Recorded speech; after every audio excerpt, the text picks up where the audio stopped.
Good evening, everyone. Thanks for joining us tonight. My name is Casey Wickert. I'm the Public Works Director. We're going to go ahead and get started. Tonight's presentation, we're going to give you 15 minutes or so of an overview on the Senate Bill 1383 and the requirements that the state has given to us.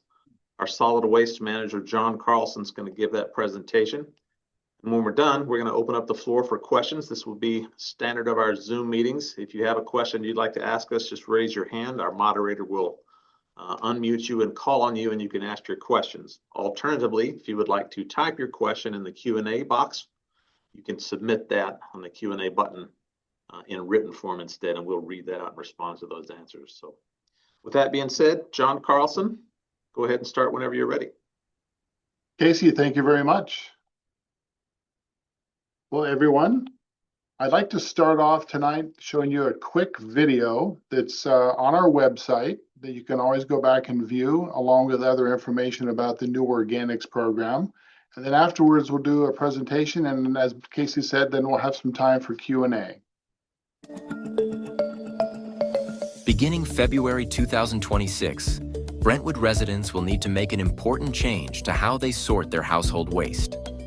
This change is California's statewide mandate under Senate Bill 1383, also known as the Short-Lived Climate Pollutants Act. SB 1383 requires every community in the state to divert organic waste out of landfills in order to reduce methane emissions. To meet this mandate, all Brentwood households must begin placing organic material into the green cart. Here are some key changes. Food scraps and food-soiled paper should no longer go into the brown cart. Beginning February, they must go into the green cart. This includes all food scraps, food-soiled paper towels, paper plates, or boxes for takeout. If it's food or a paper product that touched food, it belongs in the green cart. SB 1383 requires participation from all residents. Following these rules ensures Brentwood stays compliant and supports California's efforts to reduce greenhouse gases. Thank you for doing your part and helping Brentwood meet this statewide mandate. For more information, visit brentwoodca.gov/organics.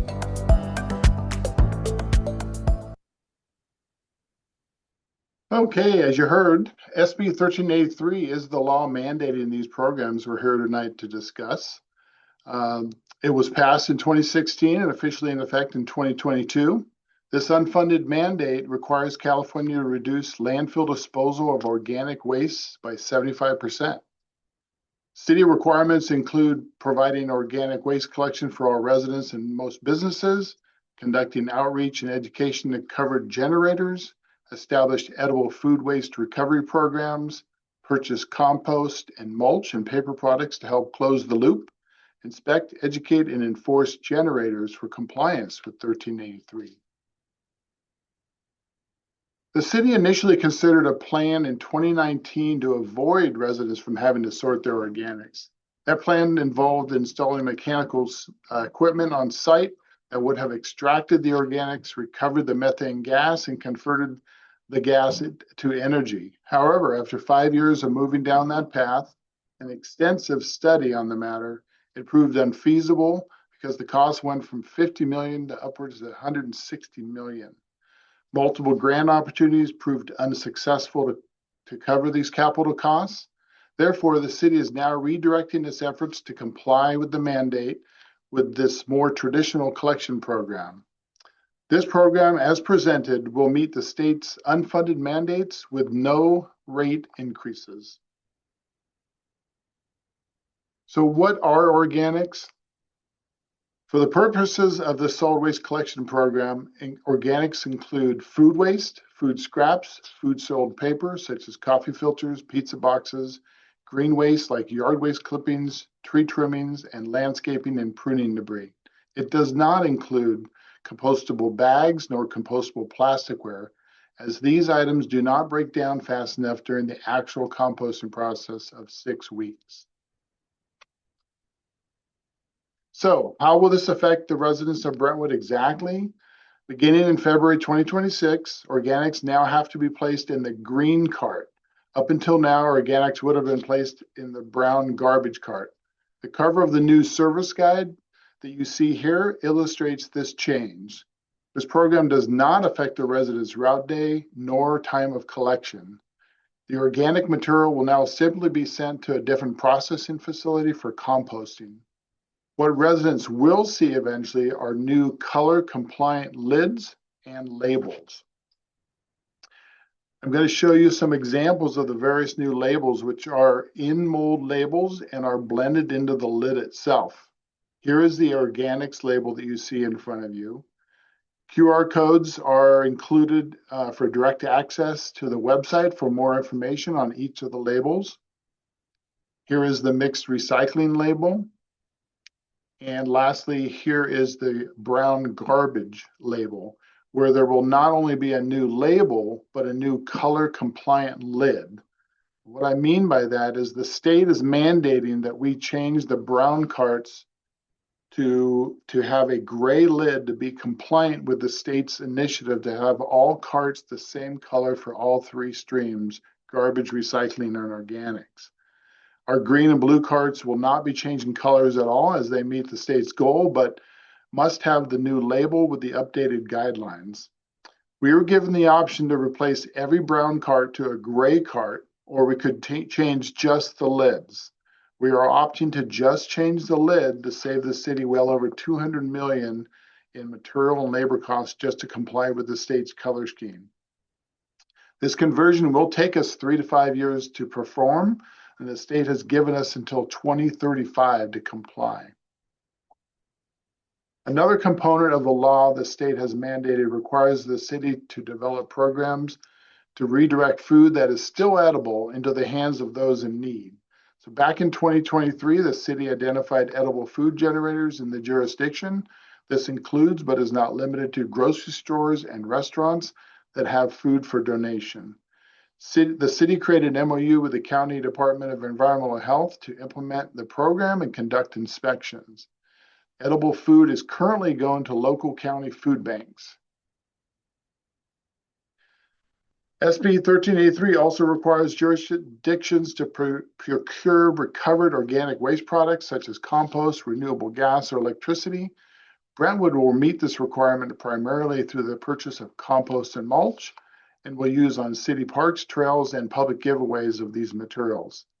The city must also meet recycled paper procurement requirements, including purchasing paper with recycled content, ensuring recyclability, and maintaining appropriate record keeping. The organic materials collected in the city are taken to a compost facility in Stockton, where they are processed and turned into usable compost in about 6 weeks. A portion of the compost will return to the city and will be made available to residents at no cost. We will have significant quantities of compost going forward. More information to follow on the city's website and social media. Kitchen pails, your choice. Collecting food scraps and food soiled paper can be made simple by using a container in your kitchen, like a small pail, a bowl, or even a paper bag. This makes it easier to gather scraps while you cook or clean up. When it's full, just empty it into your green organic cart outside. Kitchen pails are widely available for purchase from various retail stores. The city has heard from a number of residents the last several weeks that would indeed like to have a plastic pail provided. Bins are being procured currently and will be made available in the next month or so. So keep an eye on the city website or social media posts. But keep in mind, residents are allowed to choose from any type of pail that meets their needs in their own individual kitchens. So why bi-weekly collection and not weekly? The city aims to meet the state's unfunded mandates while minimizing impact and costs on residents by maintaining the existing biweekly pickup schedule. After all, the goal of SB 1383 is to reduce greenhouse gas emissions. Staying with one truck passing by each home once a week accomplishes this goal. The benefits of biweekly collection include keeping operational costs lower for the city and residents, reduces truck trips, emissions, and air pollution and noise, along with decreasing wear and tear on local streets. The city will actively be monitoring potential issues during the rollout of the program, especially during the summer. Service will be evaluated and feedback taken in from the public over time before considering major disruptions to current services. If biweekly collection is truly ineffective for the majority of residents, the city is prepared to consider transitioning organics to weekly collection in some manner. Weekly collection would require additional routes, increased costs to residents, and formal city council approval. To address the concerns of smells in the cart, we do recommend layering your yard waste and food in your cart, ideally with a paper or cardboard, potentially being placed in the bottom layer to absorb moisture. Always keep the lid closed. If you really don't want to put in your meats and shellfish and those kinds of things, you can hold them in your fridge or freezer and put them in last and top it off with a layer of organics. You can also keep your carts clean by using vinegar or baking soda to minimize smells and odors. So what does compliance look like? SB 1383 requires the city to ensure compliance. City's goal, as it has been with mixed recycling compliance since 1994, is to rely heavily on education, education, and education. The city has achieved a 70% diversion of its solid waste from landfills with this approach, and this will continue with organics. The state has given us the latitude to enforce non-compliance as needed. We would expect a long learning period for all of us to get used to complying with this new state mandate. So why no BPI compostable bags? BPI compostable bags do not break down fast enough in high throughput facilities. The majority of composting operations in the state do not accept them. Typical composting cycle is about 6 weeks. BPI's standard decomposition time is 16 to 26 weeks. So it's very problematic. The bags can be confused with conventional plastic bags, and it's hard for the composter to know which to screen out. These additional issues, these practical issues lead some programs to ban them altogether, except for paper bags, even if BPI is certified. So the composters want to sell their finished products to as many ag farms and particularly organic farms, but BPI bag presence prevents these markets from being open to them. The BPI bag conflicts with USDA standards for organics designation. Incomplete composting of BPI leaves plastic bag pieces in finished compost. Also, California has delayed the enforcement of AB 1201, which were labeling requirements for compostable designations until June 30th, 2027, because the rules are still in flux and could disrupt the market. This bill aimed to ensure compostable labeling matched USDA standards. During this period, many composters avoid accepting compostable bags to prevent contamination or future compliance issues. Because we are late to implementing these composting programs, we have the benefit of knowing this information. Other cities may have to rescind the use of BPI bags in the future.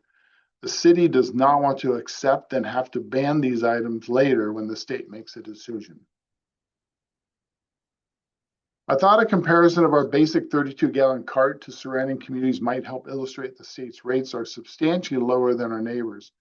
These particular cities do have weekly organic collections and typically have 3 trucks collecting 3 carts each week from their curbside. Our division's goals have always been to provide the highest level of service at the lowest cost to the residents of Brentwood in a safe manner with minimal impact on the environment.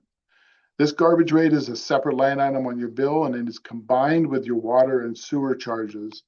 If you pay automatically and do not see the breakdown, you may not even realize that we provide a very cost-effective service with the highest standard of customer service. And with that, I will open it up to questions. And please remember to raise your hand. Good. Thank you, John. We have one hand raised. Our moderator, Deborah, will unmute you and ask you to speak when it's your turn.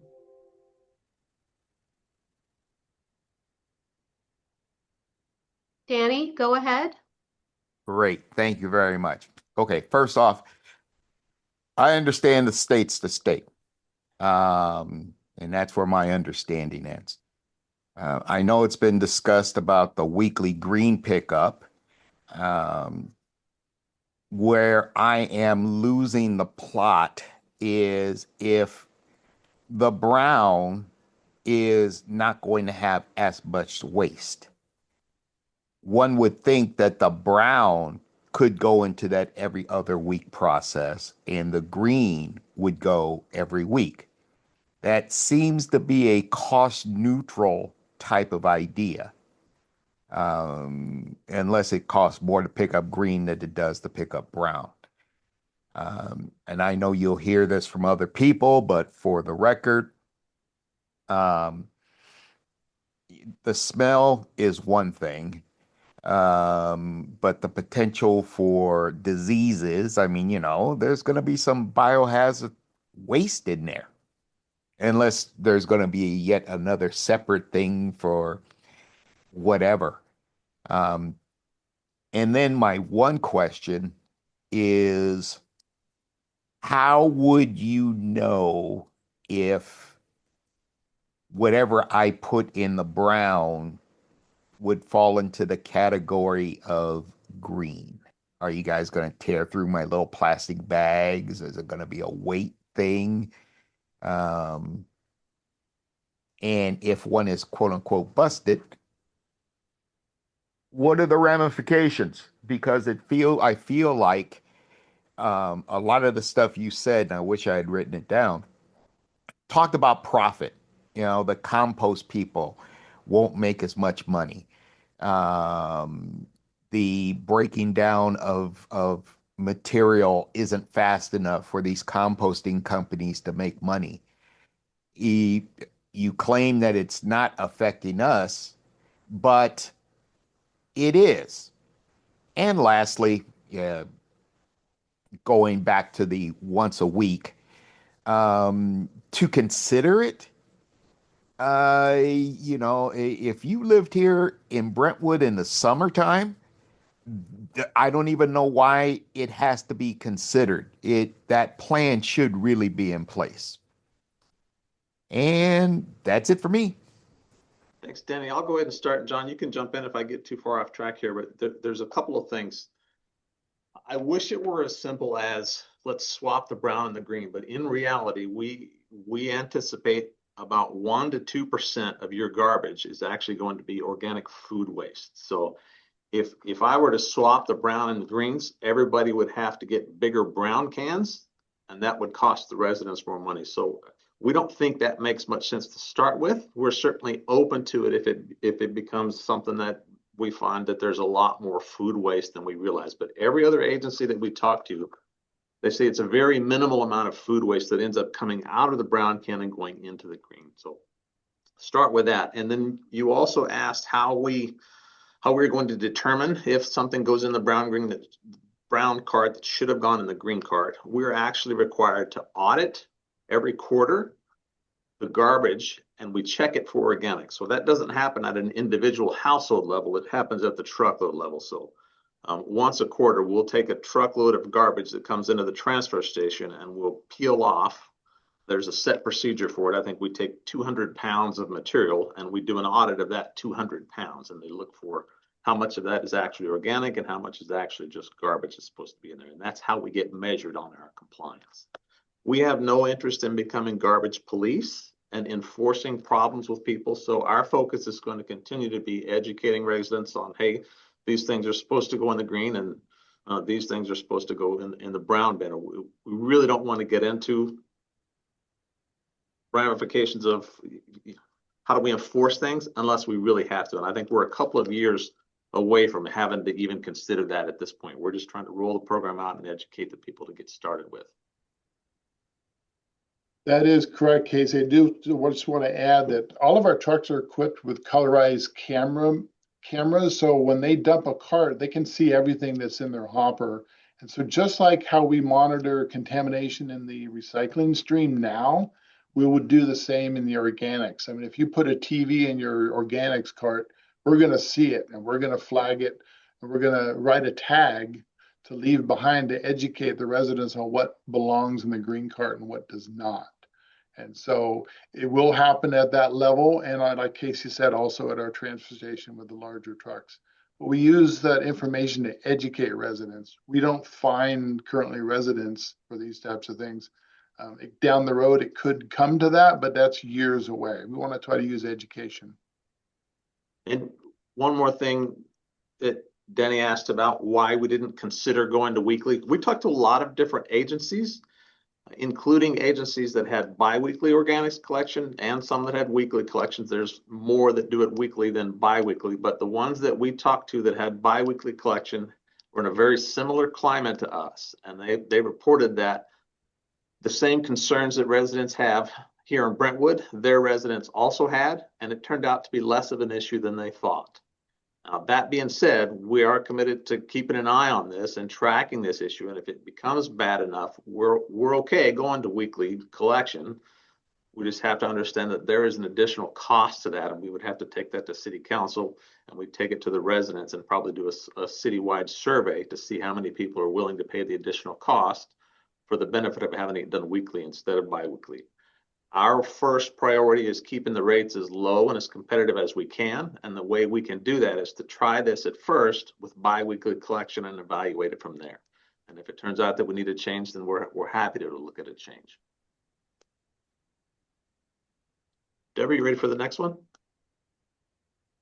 I am, but first, let's see if we can address some of the questions that have come in through the Q&A. A number of them asked that same question as Danny about the possibility or why not weekly service of the green container. But we also have a question asking, what is a BPI bag?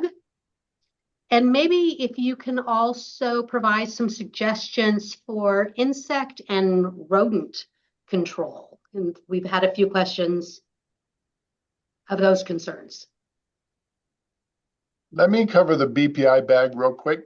So BPI is an acronym that stands for Biodegradable Products Institute. And so they developed the bag that you might see around the produce area of your supermarket. It's kind of a green color, and it has certain standards where it is still made of plastic, but there's also cornstarch and other items in there that if in a long-term composting process, like 12 weeks or so, it's supposed to break down in that process. The trouble is most commercial compost programs are more like 6 weeks. And so it doesn't meet that standard. The question about how to minimize smells and odors, I did cover that a little bit, but basically if you can at your counter, if you have a container or a pail, if you want to line that with newspaper or a paper bag or something like that, that'll help start absorbing any moisture. Moisture is usually the culprit for attracting flies and those kinds of things.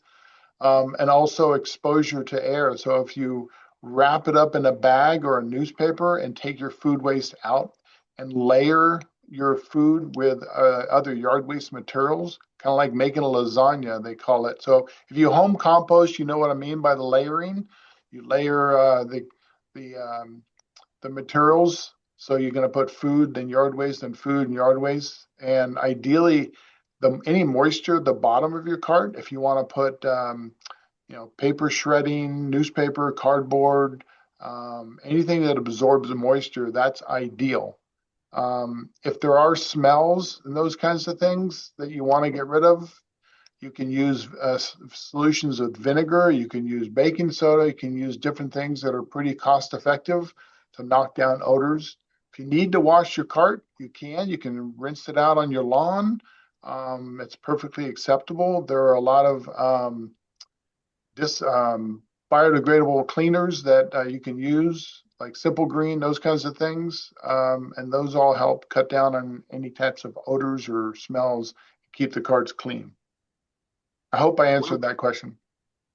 One other thing, John, we've also recently been made aware of a product that sticks on the underneath side of the lid that is supposed to help with driving away insects and preventing some of the odors from being as bad. We're still looking into that, and before we recommend that to any of the residents, we want to make sure that it's an effective and useful product. So once we've finished looking in and doing our research on that, that will be something we'll add to our web pages as one of the other options that residents can use as well.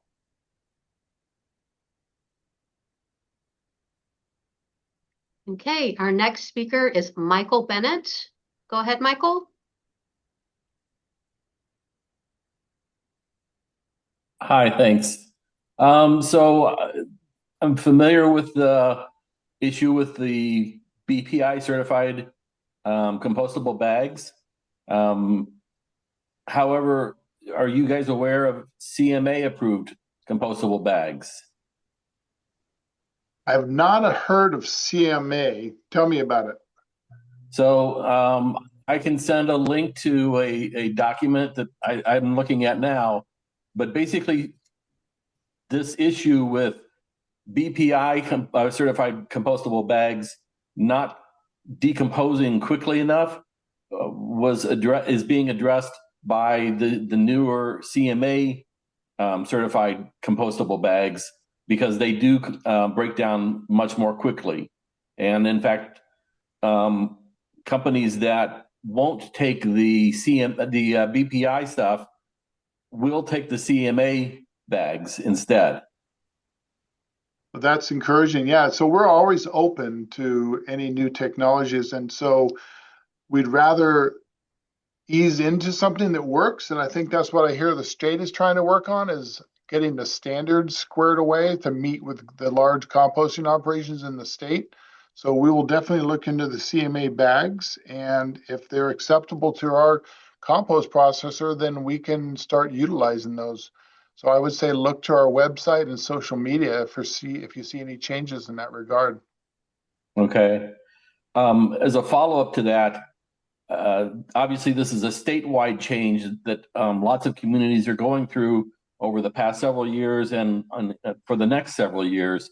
I would strongly suggest rather than us being the residents of the state and the cities and towns and so on, having to comply with what the compostable companies are doing in terms of how long they retain their compost before sending it out for purchase, that they start making changes themselves to hold the stuff longer so that even the BPI certified stuff will have broken down sufficiently.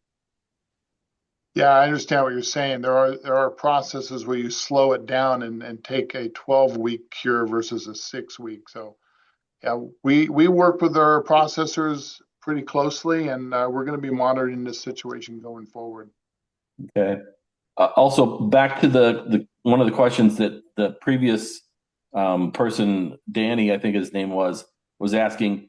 I believe what he was talking about, not so much TVs getting put into the green bins as food waste being put into the regular 13-gallon trash bags and then thrown into the brown bin so that when it gets dumped, all that anything that shows up on the camera is simply, oh, there's another white bag. Yeah, I hear. Yeah, so that's going to be our job is to do routine inspections and check and see what's in those bags and try to use that information then to educate residents. So that's going to be a long-term process to help educate residents. Okay, and to that point, just to follow up on what you guys have most recently been talking about,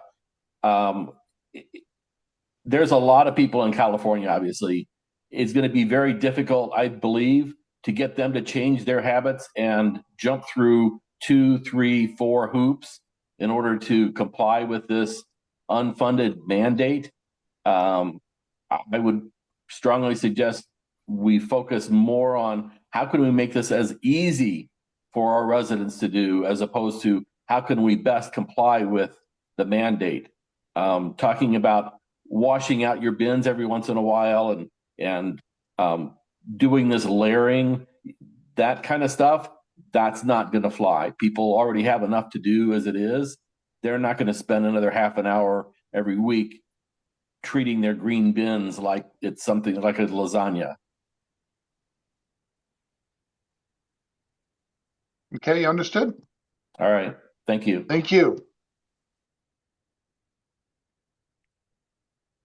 So let's see if we can address a few questions that have come in through the Q&A. What are options if now your green can is no longer sufficient size for the household? Okay, every account is allowed to have a second green cart at no charge. First, I would look at what size you have. We have multiple sizes, so make sure you have the largest. If you do have the largest and you want a second green cart, you call and get that at no charge delivered to your home.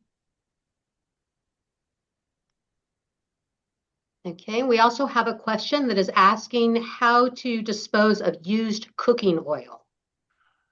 Well, we have a partnership with Delta Diablo Hazardous Waste Facility, and you can bring any types of oils down to them, and they will process them appropriately. Liquids are not allowed in any of the 3 carts.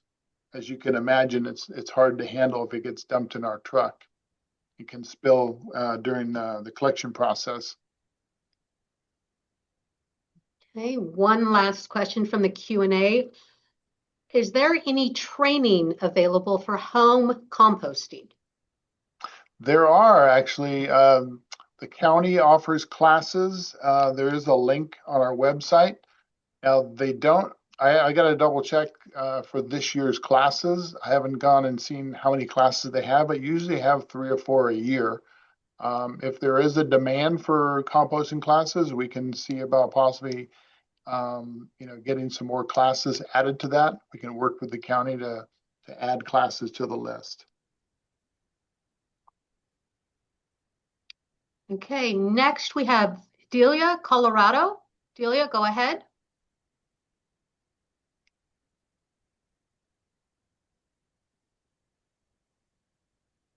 Delia, you're on mute still. Yeah, Delia, go ahead and unmute yourself. Okay, found on mute. Thank you. Great, we Not can used hear to you. Zoom. Okay, you can hear me now?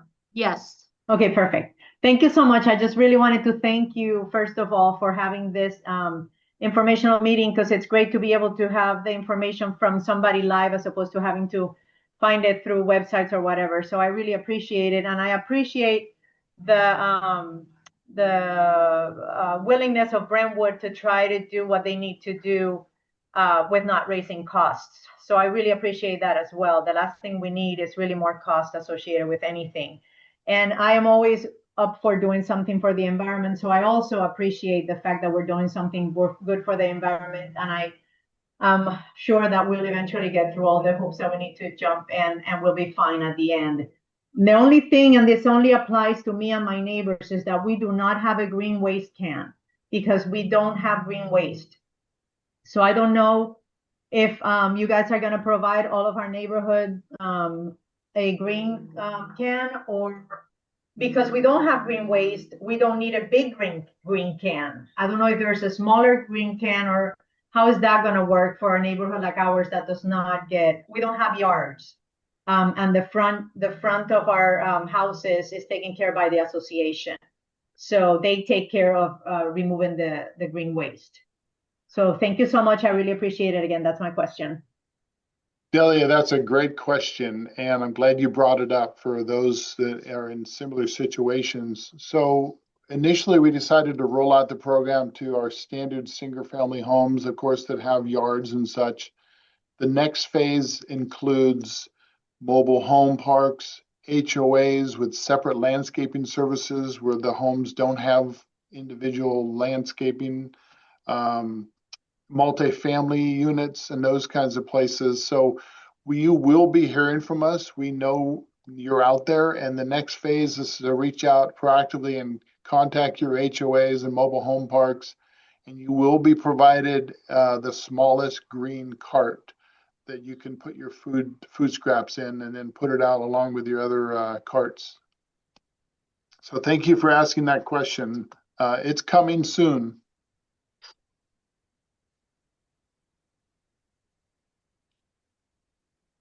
Okay, we have a few more questions through the Q&A. Can BPI bags be placed into the blue recyclable bin? No, because it's still a plastic bag. And in the recycling process, it's going down a large sorting line, and all the plastic bags are being pulled off and thrown in the garbage. And we want plastic bags only in the brown cart. Okay, will there be any additional cleaning services provided if the green carts are expected to become much dirtier? At this time, no. We encourage residents to keep their own carts clean. That's true of all 3 carts. We do offer an exchange if you just absolutely do not want to do it, and there is a fee for that exchange. And what we do is we deliver you a new cart, we pull your old one, we wash it and put it back into service. With 70,000 carts citywide, you can imagine it'd be difficult to wash everyone's cart without some type of fee to cover our costs.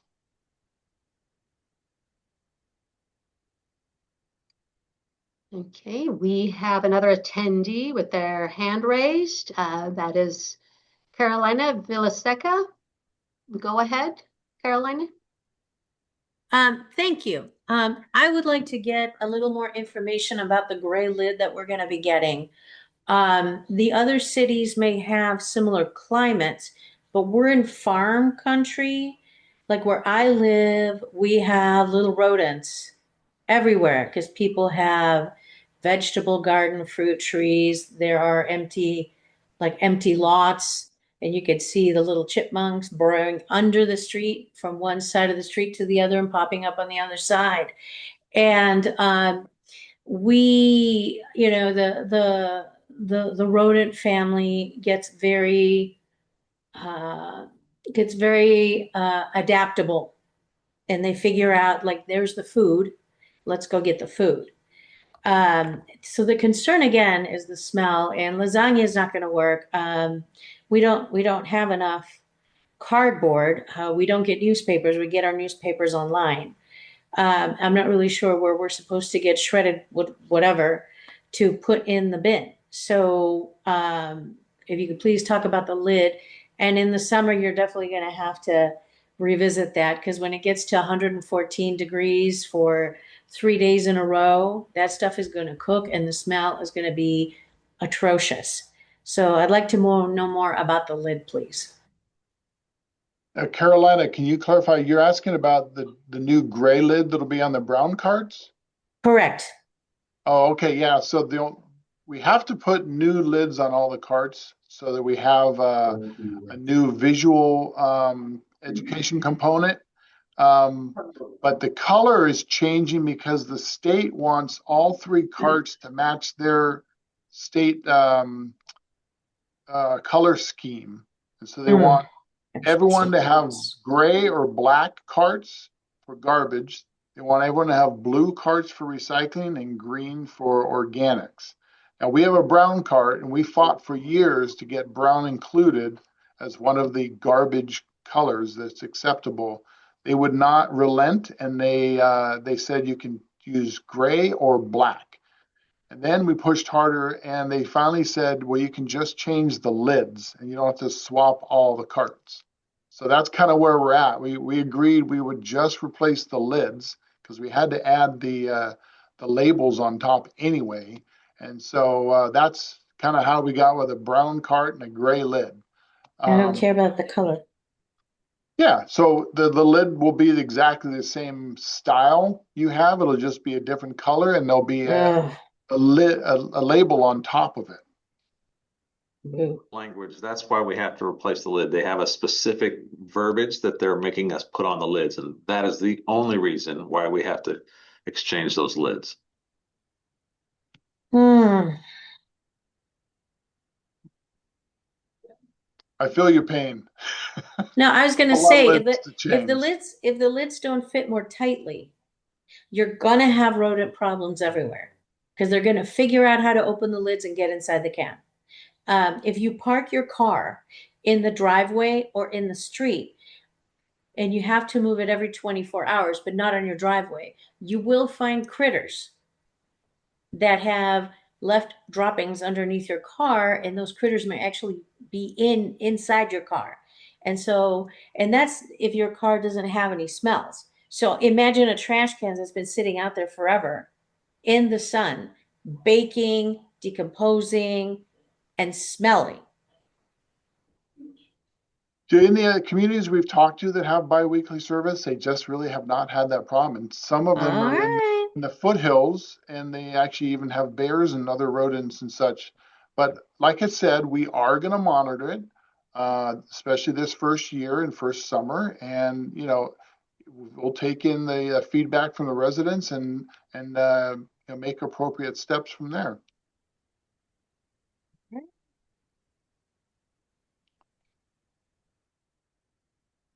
Okay, we have a few more questions that have come in. We have a few related to washing the green cart, and is that allowed to go down the storm drain? Yeah, we do not want any of the carts washed down the storm drain, but we encourage you to, my light went off. We encourage you to wash your carts on your own property, particularly if you have a lawn. You can rinse them out, and that's a perfectly acceptable place for the water to be filtered. Um, Otherwise, you can ask for a cart exchange. If you really don't want to do it yourself, we would provide the exchange.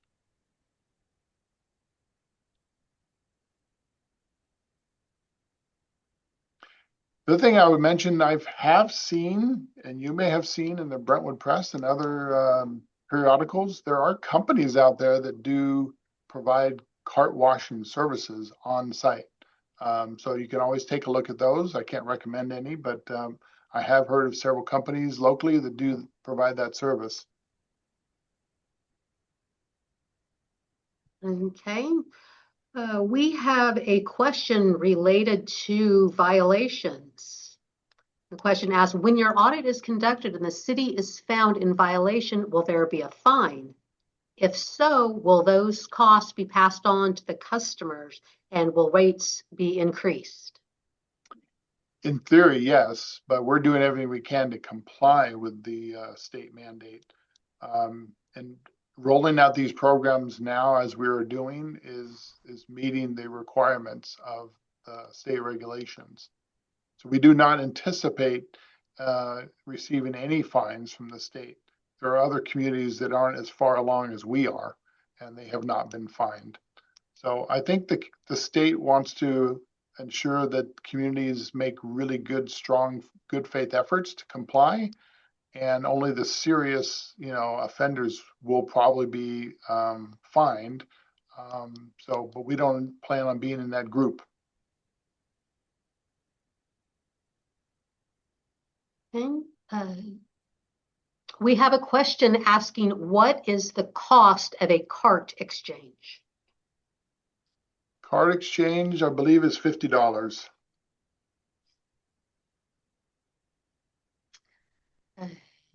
Again, a question about composting, and will compost bins be made available? Maybe you can briefly mention compost resources. So yeah, composting bins are kind of like kitchen pails. There's not one size that fits all. So depending on what you're trying to do and what you want it to look like and how big it is, there's plenty available at hardware stores and online if you want to do home composting. Someone had asked about the classes. There's a wealth of information on the composting process online with videos and podcasts and such. So I would suggest you look online and find something that works for you and your family and your situation and in your yard. Okay. A question related to the cleaning of the green carts again, and why can the water during cleaning not go down the storm drain? Deborah, I can take that one. That's a violation of the city's NPDES stormwater discharge permit. NPDES is an acronym that the state water board uses to regulate discharges to the waterways. In the case of organic matter, when that water would get washed down the drain and go into the creek, that organic matter causes the dissolved oxygen in the water to be depleted, which is harmful to the fish and the aquatic life. So the reason we don't dump any of rinse water from any of the buckets or any other kind of contaminants down in the storm drain is because it's bad for the ecosystem in the creeks.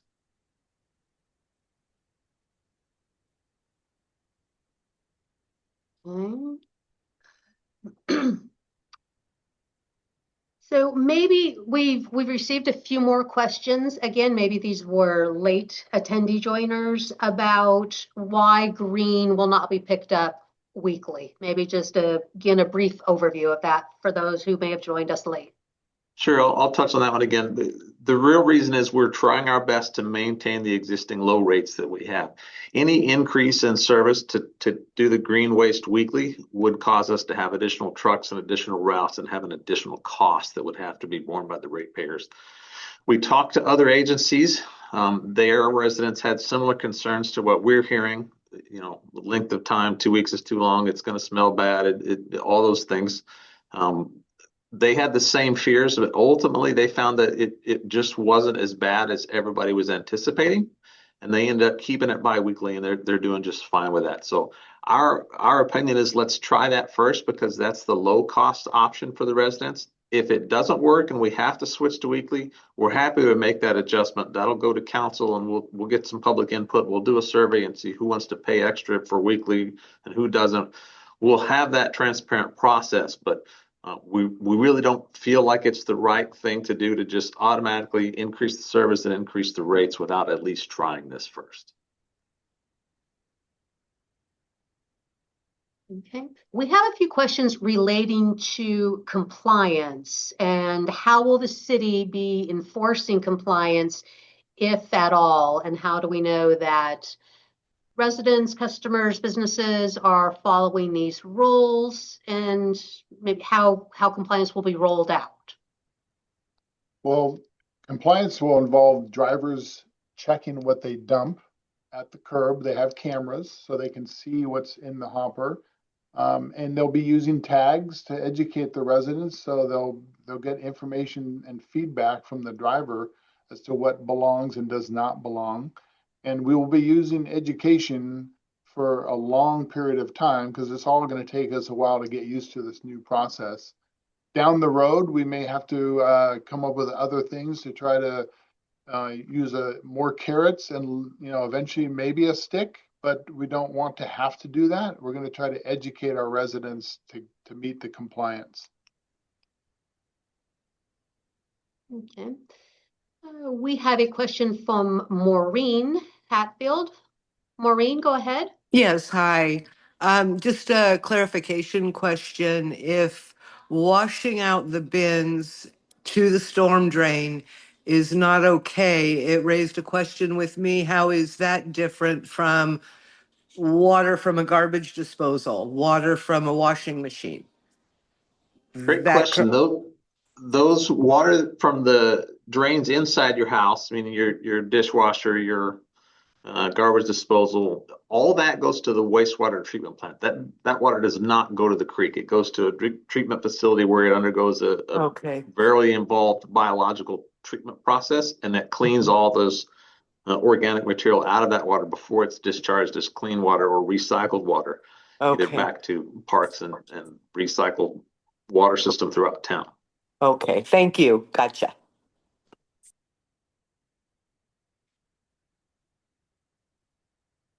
We have a follow-up question about compliance. So if somebody is not found to be complying with these new guidelines, do we have plans or results of that? Well, I think what you're saying is after education and education and education, if we still keep getting contaminations in the green cart, would we have to do something different? Well, yeah, at some point you have to do something different to try to improve the behavior. So what that entails, ultimately, the worst case scenario would be some type of fine. Yes. If you put something incorrect in a cart now, you could be tagged and have to pay a fee for us to remove that, because we can't put things that don't belong in the larger waste stream and send them off to different processors because they reject those things and we absorb those costs. So we're not going to try to use a stick initially. We want to use a carrot and try to educate residents. So it'll be a long time before we get anything very draconian where we start fining everybody. So I hope everyone can realize we're going to try to educate everyone first. We have a question about how much methane is actually produced by landfills, being that this is the impetus for the bill. Yeah, exactly. I don't know the numbers, to be quite honest, and that is the impetus for the bill. And a lot of landfills, especially the older ones, when they cover the garbage, the methane can seep out through the layers of soil and such. But most of the modern landfills actually have protective liners, and they actually collect the methane and use it for power generation. So I'm sure you could look online and get some of the figures if you really want to dig into the details, but I don't know those figures off the top of my head. Sorry. We have a two-part question here. Have we talked to the city of Livermore about their weekly services, since they have similar weather to ours, and how it might be working for them?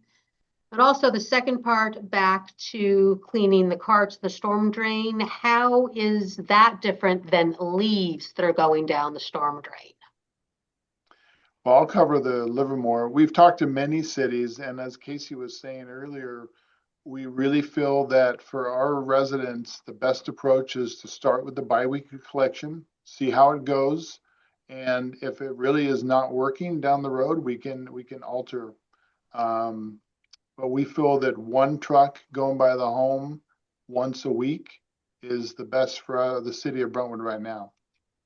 And then I'll have Casey answer the the question about the leaves. The reason that's different is when the leaves fall off the trees into the street, we pick those up with a street sweeper, and those go to the organics collection at the solid waste transfer facility, and they end up going to compost along with the other green waste. That doesn't necessarily go to the creek. Now, of course, wind blows some of the leaves into the creek. There's nothing to be helped for that. But for the stuff that we can help, like we can rinse out our garbage cans in the lawn instead of in the curb and gutter, and we can collect all the leaves in a street sweeper and dispose of them properly. So for the things that we can do, we do that. But things that we can't help, like leaves that are blowing into the creek, there's really nothing we can do about that. We have another question from Carolina. Go ahead.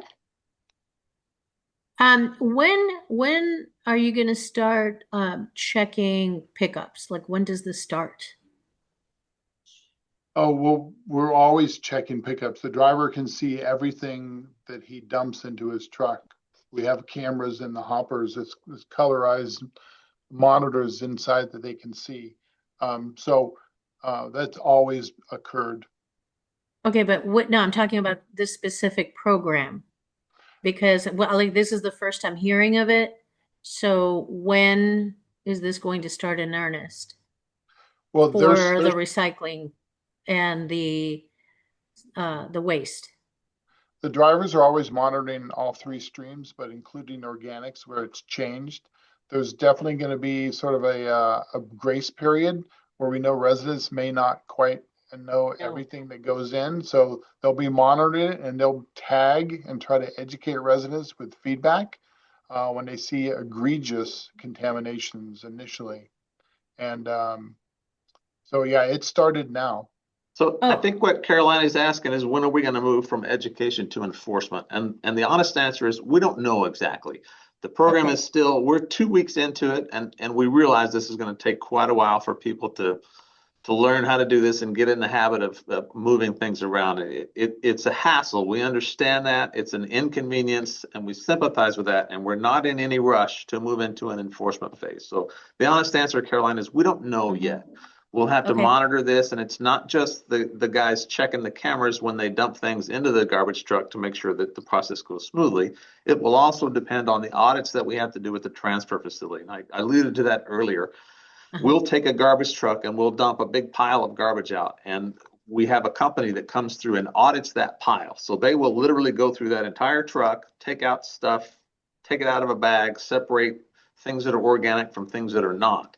And they will grade us on the percentage of contamination of organic matter in the garbage trend. So it's not that we're going to monitor your food waste, it's that we'll monitor the garbage for the contamination with organics. And that's what we'll have to keep an eye on. So if that takes 6 months, for us to get good results, or for us to confirm that we have a problem and we need to do more education, then we'll adjust that. But we're in no hurry to move into an enforcement phase. Thank you.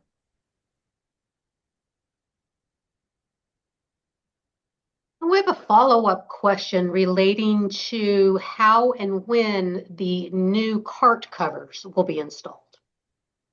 That's a good question. I would say in the next month or so, you will start seeing all new carts that we order, will have them already installed.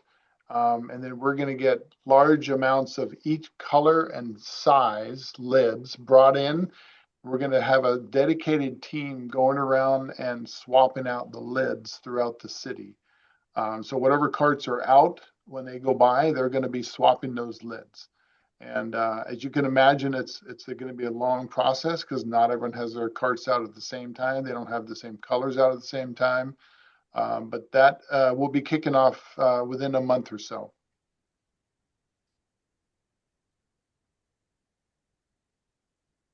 We have a question from Andrea. Andrea, go ahead. Hi, I had a question.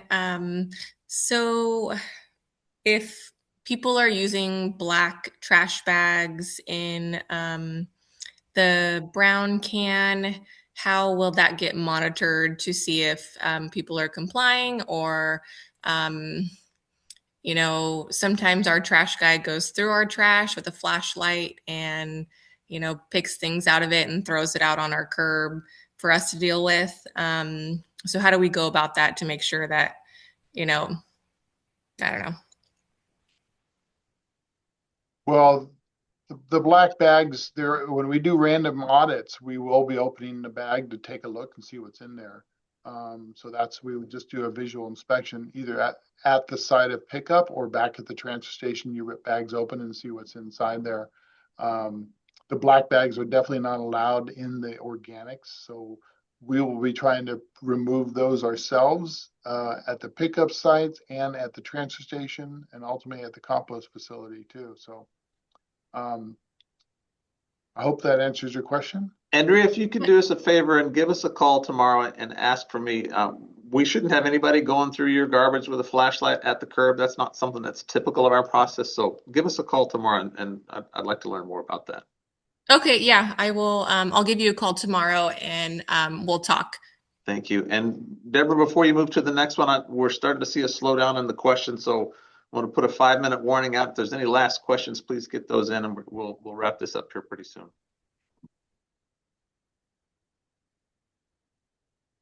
Okay, we do not have any other attendees that have raised their hand, but I do have 2 more questions from the Q&A. The first one, again, another explanation for justifying why the brown cart cannot be picked up every 2 weeks when it will have lower volumes of garbage. Sure. So the short answer is we just don't think it'll be that much lower of a volume. Everybody that we've talked to is seeing a 1 to 2% difference in organic material that's coming out of the garbage. So you're essentially going to have 98% of what you've always had in the brown cart. So if you think you can use a smaller brown cart, we're happy to do that for you. But we just don't think it's realistic to expect that there'll be enough food waste to swap the brown garbage every 2 weeks instead of weekly. And last question that I'm seeing at this time, can the KFC container that has a waxy finish go in the green waste? And I suppose that would apply to any wax-coated food containers. Yeah, that's a great question. And unfortunately, the answer is no, because the processors really don't know the difference between a wax or plastic coating. There's just no way to know. And so they can only accept true paper to-go containers, paper bags, paper liners, pizza boxes, those kinds of things. So if you feel or see a plastic or waxy liner, then unfortunately that has to go in the brown cart for now.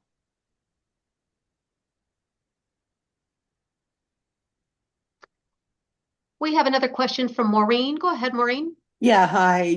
Just for clarification purposes. So when I go grocery shopping and I buy meat, it comes in a tray.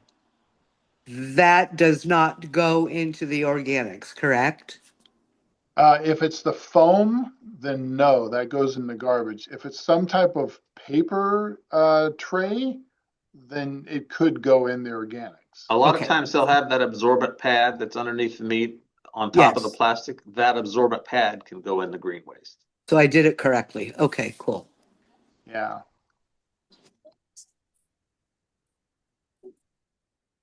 Oh, and we have a question about trading old cans.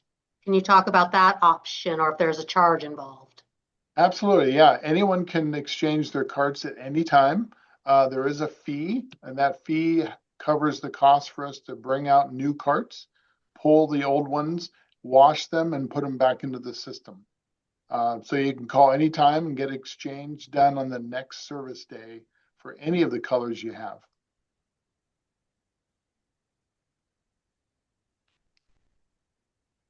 Okay, everyone, that looks like all of our questions. I'd like to thank you all again for attending, and please, at any time, if there's additional questions that come up, we're here every day. Please don't hesitate to call and ask us. We're happy to help you in any way we can. This is not our favorite program. This is a state mandate that none of us are happy with, including you guys. So we just want to make it as easy as we can at the best price that we possibly can. So if you have suggestions, we're happy to hear those. If you have questions, we're happy to answer those as well. And thank you again for attending. Casey, maybe you can provide the best phone number or email address for people to reach out to? Sure. Our main office line here is 925-516-6000. That'll get the administrative staff, and they'll be able to direct your questions to either John or me, or any number of questions that they can have themselves. But start with that. And then you can call us anytime. We'll always take messages and return your calls the next day as well.